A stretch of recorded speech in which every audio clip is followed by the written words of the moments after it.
পরিস্থিতি কখনোই অনুকূলে থাকে না। দুনিয়াটা একটা পরীক্ষার কেন্দ্র। এখানে প্রতিনিয়ত পরীক্ষার সম্মুখীন হতে হচ্ছে।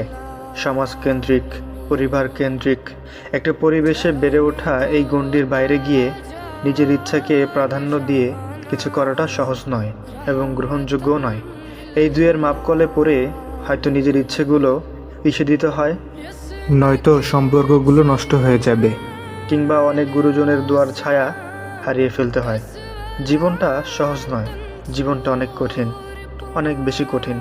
কেউ জীবনের এমন এক নৌকার ভারী বেচে বহন করে তীরে পৌঁছায় অনেক কষ্টে, কারো আবার জীবনের তরি ডুবে যায়, কেউ বা আবার মাঝপথে হাল ছেড়ে ডুবু করে তলিয়ে যায়। কাকে দোষ দেওয়া যায় এখানে?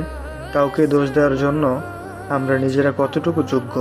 সবারই নিজ নিজ আলাদা গল্প আছে, কষ্ট আছে। যার যার গল্প তার নিজের কাছে শ্রেষ্ঠ উপন্যাস।